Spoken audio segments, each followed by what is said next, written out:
Righto, so I just thought I'd spend a bit of time going over some of the gear that I'm taking on this Simpson Desert trip this week, or Googs Track and Simpson Desert, depending on what the weather's doing. So I'll start off here with fuel. So I'm taking the Giant Loop 3 gallon 3 gallon Bladder, along with a Rotopax 2 gallon 7.5 litre Rotopax there. So obviously this one here, we try and keep that one full if I have to, and try and only use this one for the longer stints. Don't want to be carrying bladders all the way around. They can be a little bit unreliable, but to be fair, I haven't had any issues with this, and I've used it a fair few times. Straps on pretty easy. They're tough as, like, you've got plenty of loops here to actually tie it on with some rock straps or whatever you kind of want to use, which is good. The Rotopax, that's full at the moment. I'll empty that into the bike before I leave. That shouldn't be too bad. That section of gear should be alright. Backpack, I'm going to take a backpack that's just got like a water bladder in it for drinking. It's also got toilet paper, and that'll hold my first aid kit there, and it'll also just got some extra straps, and it's got some dunny roll and some wet weather gear in there as well. Just stuff that you want to have easily accessible, particularly if you come off. And my Garmin InReach Mini 2 will be attached to that as well, and that'll be tracking me on my trip. So that'll go on the back of the bike. That's all that's going to go on the rear rack. Obviously this will be rolled up and tied on there. Moving on to the panniers. So one side is going to have, basically when it's fully loaded, it's going to have all my camping gear in it. So I've got here, that's my clothes. Basically just taking a handful of 3 pairs of socks, 3 pairs of jocks, pair of shorts, pair of like skins, like just long legging type things, just to help in the colder mornings and whatnot.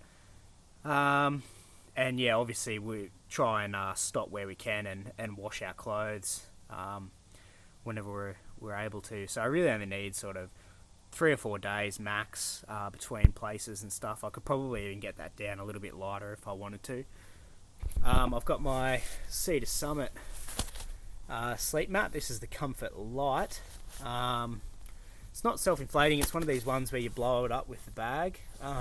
Super comfy. Like, you can definitely, I think this isn't the thinnest one, but it's not the thickest. I think it's sort of like 7 centimeters or 6 centimeters thick. The thicker one probably would have been better. I sleep on my side a little bit, so that probably would have been okay. But I'm really happy with this. I've used it a fair few times now. It's super quick and easy to set up.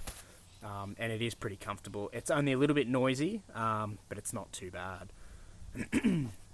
What else have I got here? The DD Hammocks super light tarp. This was like a last minute addition thing. I kind of was thinking, oh shit, what if it rains? I've thrown this in just to, see if I end up using it or not. Time will sort of tell. Next I've got the Cedar Summit, I think it's a Spark 3 sleeping bag, so whatever that is, I think it's the Spark 3. It's pretty warm, maybe a little bit too warm, but we'll see how we go.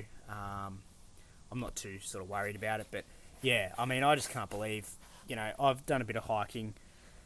I haven't done much in the last sort of 10 years, but technology's come so far that is like a minus 5 or 8 degree bag, and it's that small. That was unheard of not that long ago. It's just crazy. In that I've got a Coolmax adapter, just a sleeping bag liner. So planning on just using that. If it's really hot, I can use that. Otherwise, it just helps keep the inside of the bag nice and clean. And a bit of luxury, few luxury items in here, but you gotta do what you've got to do. So this is just the inflatable pillow, and to be fair, like, I wish I could have a normal pillow. Freaking love that, but it is what it is. And for my sleeping tent, I'm actually using the Outdoor Research Helium Bivy. So this is super lightweight. Like, I mean, we're talking less than half a kilo just in that. And you can actually pack that down even smaller. If you were to take this out, it's got one pole in it. If you were to take this out and just stuff sack the actual bivvy and pack the pole somewhere else, I reckon you could reduce the size of that even more quite easily. But I'm happy with how that is in its factory casing, so I'm going to leave it. So all of that will go in one side, and my tool bag will just sit on top, or actually down the bottom, depending on how I want to pack it. Actually, I might leave it on top, just so it's easily accessible, but you know, it is a little bit heavy, so it would be good to have it a little bit down low. But yeah, we'll just see how we go. Obviously the pack will evolve as time goes on, you know, as it always does. What else have I got here? The Helinox Chair Zero. So I'm actually going to strap that to the back of the bike because I'm running out of room in the panniers to fit that in there. Normally that sits in there with them. For the crossing, I'll probably strap it to the back. I think once I empty the water bladders, because I'm only going to be carrying water for the crossing and for the remote sections.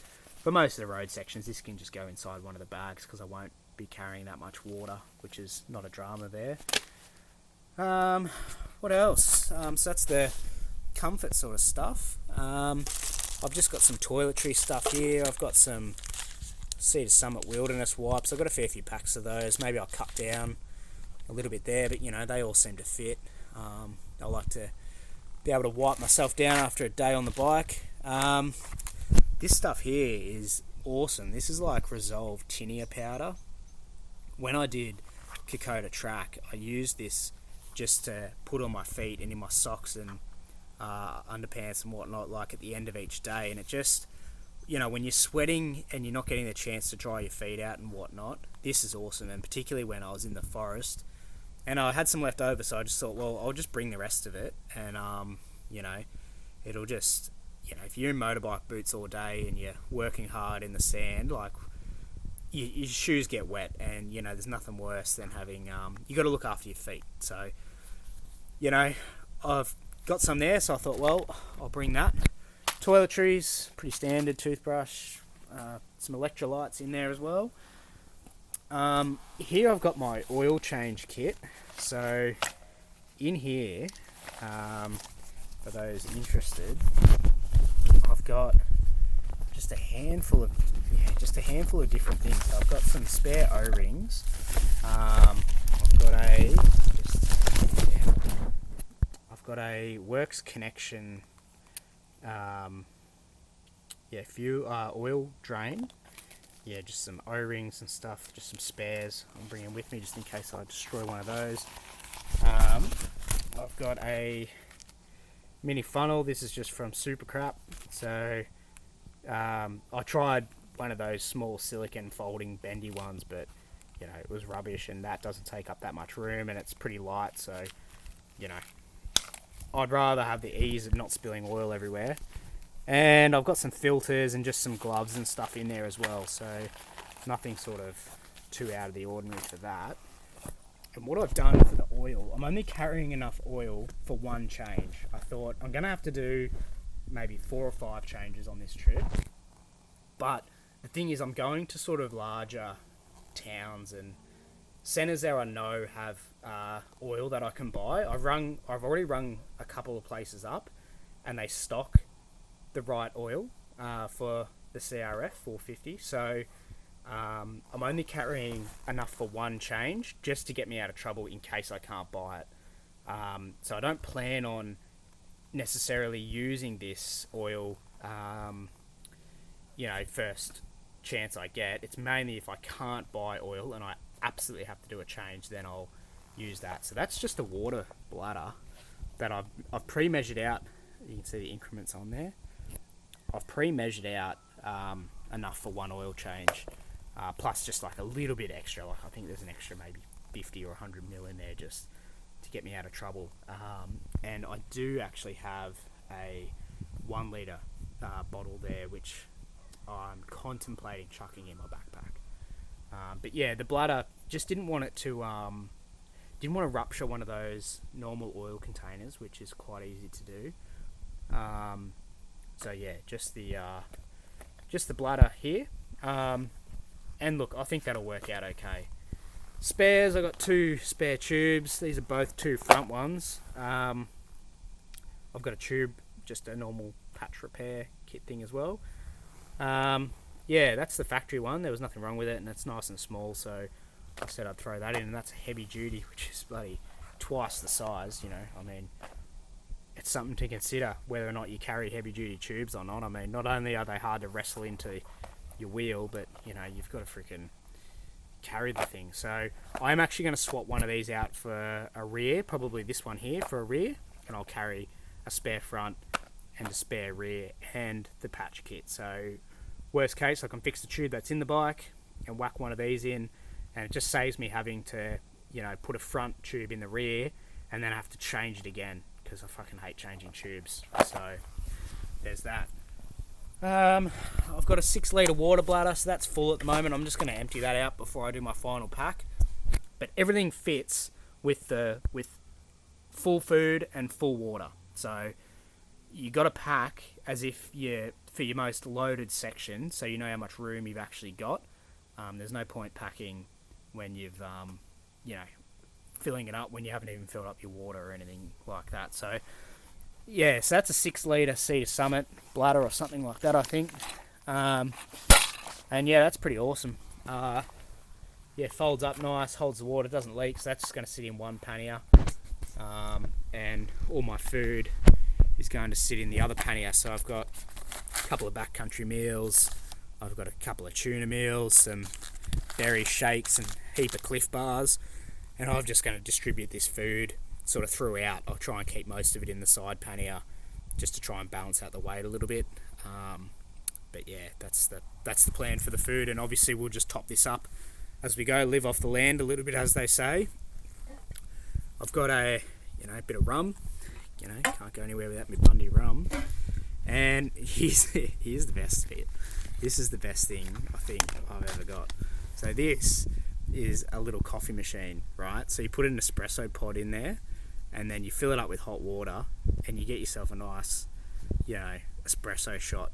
And I just think that's awesome. You know, like, I'm a bit of a coffee, not an addict, but you know, I enjoy it. So that is definitely coming, no questions. I've got a little titanium pot. I've got some coffee pods in there. Gas bottle. This is a Alton pot. I've got the pan as well, like the plate, but I'm not taking that. I just don't think I need it for this trip, when a lot of these meals just add hot water, and I don't plan on doing any actual major cooking. And if I do, I can get away with the pot. Little gas burner as well. That's just a I think it's a Jetboil, but it's not like the fancy Jetboil. It's just, you know, the standard, like an MSR thing or something like that. Leatherman, some rope, and that's about it really. So yeah, so toiletries and cooking stuff, some food and a few other different bits and pieces will go in the 2 front panniers. That's how I'm going to split that up. The tank bag's going to have my camera and all my electronics, my phone. It's got the charging station in there, the battery bank. So all that stuff's just going to go in the front tank bag. And yeah, the rest of this stuff's just going to go throughout the 2 rears and just sort of distribute it around. I can fit the tubes in the tank panniers. I can fit the toiletries and whatnot in the tank panniers as well. And, you know, it just gives you a little bit of extra flexibility and space. So don't want to have too much in the backpack, but yeah, we'll see how it goes. So that's what I'm taking. 3 weeks we're going away for, and yeah, we'll just see where we end up, because at the moment all the deserts are closed. We can't actually do the original route we were doing. So we're just going to go there and see if we can get across, and if we can't, well, we'll find somewhere else to go. I've got some plans up my sleeve, some plan B and C and D. So we'll just see where it takes us. So anyway, I'll chat to you later, and I'll be trying to film the trip, and hope you follow along. And yeah, any questions, let me know, and I'll try my best to answer them. Cheers. Catch ya.